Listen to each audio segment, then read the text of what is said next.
मैं ज्योतिर्विद डॉक्टर गजेंद्राचार्य, प्रकाशक विशाल ज्योतिष कार्यालय 2037/3 बोधगया मठ बैजनाथ कमच्छा वाराणसी से यूट्यूब चैनल के माध्यम से अपने सभी सब्सक्राइबर लोग के लिए तथा संपूर्ण देशवासियों को ज्योतिष शास्त्र का विशेष ज्ञान प्राप्ति हेतु अपनी 25 रचनाओं में यह स्वर्णिम रचना बृहद ज्योतिष रहस्य है, जो कि 5151 पृष्ठों में 5005 कुंडलियों से युक्त शुद्ध हिंदी भाषा में 5 खंडों में विभक्त है। इस ज्योतिष महाग्रंथ बृहद ज्योतिष रहस्य को इतनी कलम अर्थात 525 कलम से मेरे द्वारा रचना हुई है। आज आप लोगों को जन्म कुंडली के तृतीय भाव में चंद्र और शुक्र ग्रह को विराजमान रहने का फल स्पष्ट शब्दों में दर्शाने जा रहा हूं।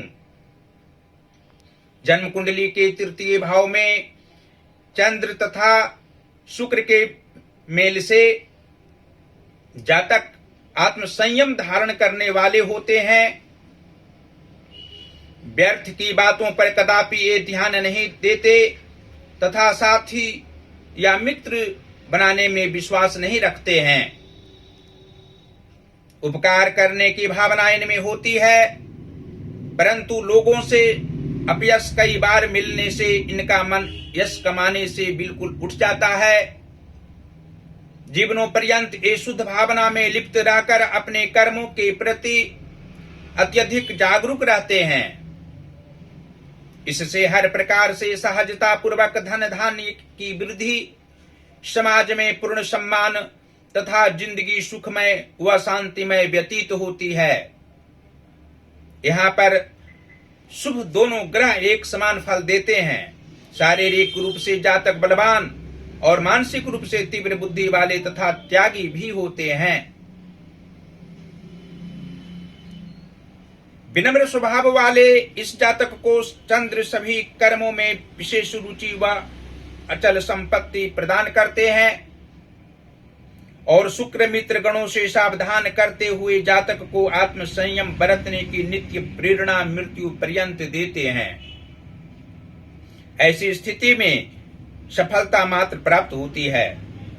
चतुर प्रवृत्ति वाले कभी कभी इन्हें अपने जाल फांस में फंसाकर धन अपव्यय कराना चाहते हैं, लेकिन सहज व पराक्रम भाव में बैठे ये दोनों ग्रहों के कारण जातक सहजता में परख कर उसे अपने से बहुत दूर कर देते हैं। युवावस्था से अत्यधिक सुख शांति इन्हीं वृद्धावस्था में सुहृद व पुत्र द्वारा नित्य प्राप्त होते हैं।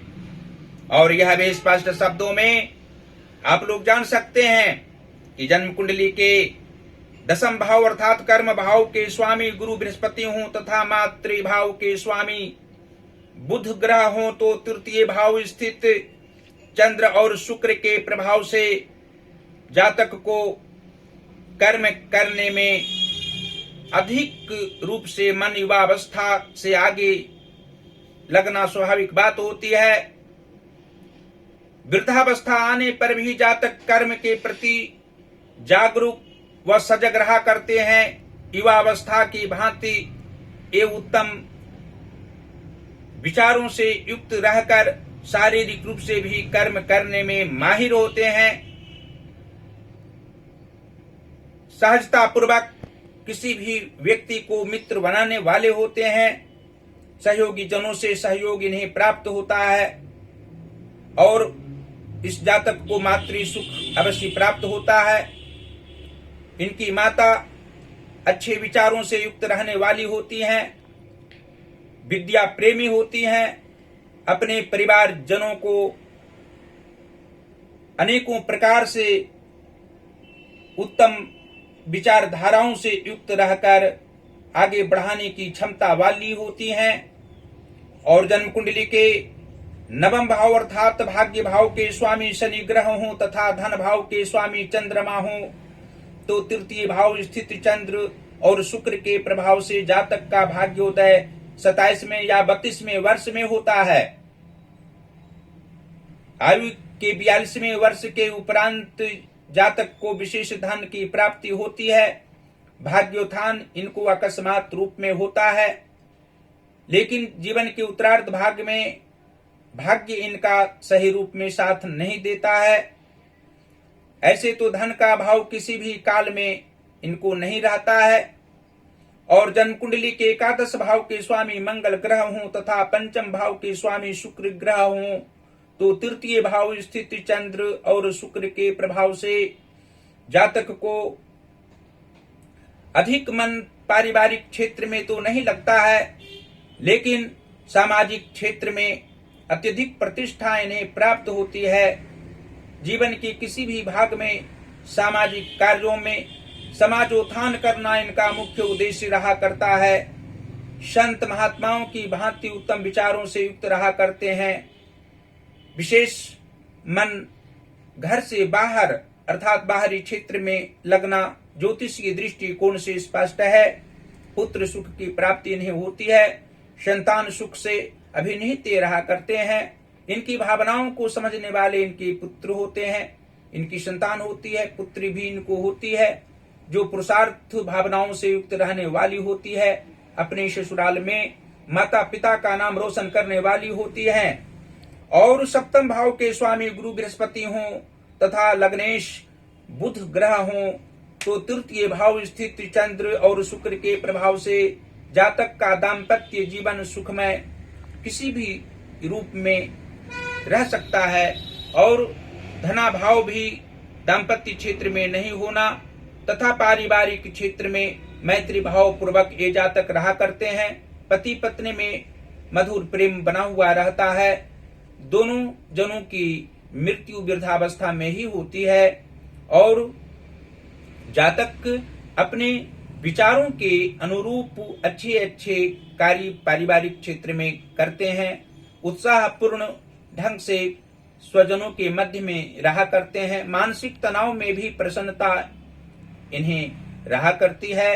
और अंत में यह आप लोग जान सकते हैं कि जन्म कुंडली के 6वें भाव अर्थात रोग व शत्रु भाव के स्वामी मंगल ग्रह हों तथा 8वें भाव के स्वामी शनि ग्रह हों, तो तृतीय भाव स्थित चंद्र और शुक्र के प्रभाव से जातक को मित्र सुख तो प्राप्त होता है, लेकिन कुछ ऐसे भी मित्र इनके होते हैं जो इनके विरोधी आत्मिक रूप से होते हैं।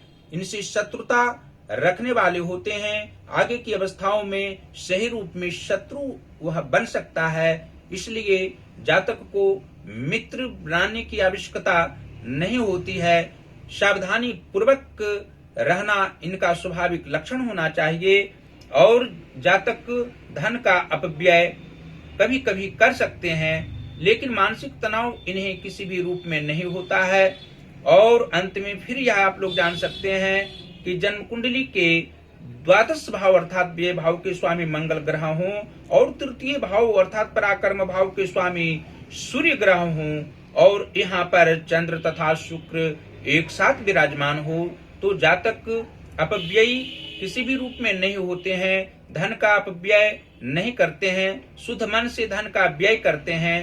पारिवारिक क्षेत्र में अच्छी नीति के साथ रहने वाले, शुद्ध विचारों से युक्त रहने वाले होते हैं। और अंत में फिर यह आप लोग जान सकते हैं कि जन्म कुंडली के नीच भावों में यदि शुभ ग्रह व मार्गी ग्रह बैठे हों और उच्च भावों में व शुभ भावों में पाप ग्रह बैठे हों, तो तृतीय भाव स्थित चंद्र और शुक्र के प्रभाव से जातक को कभी कभी मानसिक कष्ट हो सकते हैं। नाना प्रकार की परेशानी पारिवारिक क्षेत्र में अकस्मात रूप से आ सकती है और शारीरिक कष्ट की सामना करनी पड़ती है। इसके लिए जातक को अवश्य ही शुक्रवार को दिन माता लक्ष्मी की आराधना अवश्य ही करनी चाहिए।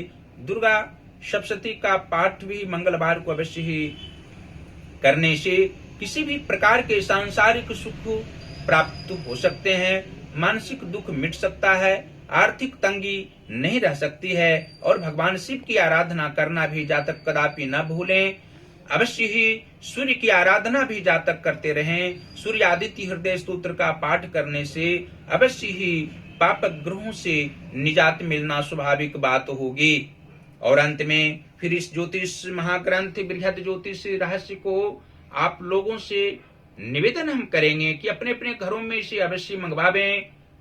इसको विद्यालय से लेकर विश्वविद्यालय तक इसको रखा जा सकता है। इससे सभी प्रकार के व्यक्तियों को ज्योतिष का ज्ञान अवश्य ही प्राप्त होगा, 100% ज्ञान प्राप्त होगा। ज्योतिषी व ज्योतिर्विदों की भांति आत्मज्ञान आप लोग को प्राप्त होने पर अवश्य ही अनेकों प्रकार के व्यक्तियों को, समाज के सभी वर्गों के व्यक्तियों को आप ज्योतिष का ज्ञान प्रदान कर सकते हैं और पाठक जन आत्मिक सुख प्राप्त कर सकते हैं।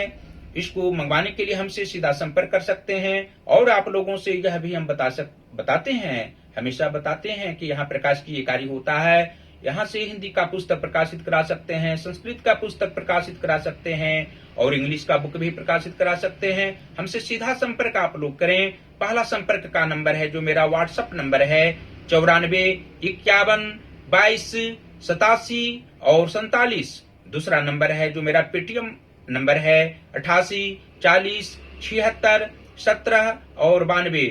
आप लोगों को यह भी हम दर्शाना चाहते हैं कि वर्तमान समय में इंस्टाग्राम पर भी हम एक एक वीडियो बनाकर उसमें पोस्ट कर रहे हैं। ज्योतिष महाज्ञान हमारा उसमें अकाउंट है, उस अकाउंट को अवश्य देखें। अपनी 25 रचनाओं में 18वीं रचना जो वाक्योपदेश 3333 वर्णानुक्रम उपदेशात्मक वाक्यों में उद्धृत है, उसका एक एक वाक्य प्रत्येक दिन हम इंस्टाग्राम पर देते हैं। आप लोग अवश्य ही ज्योतिष महाज्ञान को देखें, फॉलो करें और अवश्य ही जो यूट्यूब पर हम वीडियो देते हैं और इंस्टाग्राम पर देते हैं, फेसबुक पर वीडियो को डालते हैं, आप लोग फेसबुक अवश्य देखें। फेसबुक की आईडी हमारी है गजेंद्राचार्य ज्योतिर्विद। इस आईडी को आप लोग खोलेंगे तो अवश्य ही हमारी सभी वीडियो को आप लोग देखेंगे। आप लोग वीडियो देखकर आत्मिक ज्ञान आप लोग प्राप्त करें। आत्मिक ज्ञान प्राप्त करके आप लोग अपने परिवार जनों के मध्य में सुखमय जीवन व्यतीत करें और देवाधिदेव महादेव श्री काशी विश्वनाथ जी से हम प्रार्थना करते रहेंगे आप लोगों के लिए कि आप लोग सदैव स्वस्थ रहें, प्रसन्न रहें, अपने परिवार जनों के साथ सदैव प्रसन्न चित्त रहा करें। और अंत में आप लोग कदापि न भूलें कि हमारे जो ज्योतिष महाज्ञान चैनल है उसको अवश्य ही आप लोग सब्सक्राइब करें, घंटे का बटन दबाना भी कदापि न भूलें और हमारी सभी वीडियो को शेयर करते रहें। धन्यवाद।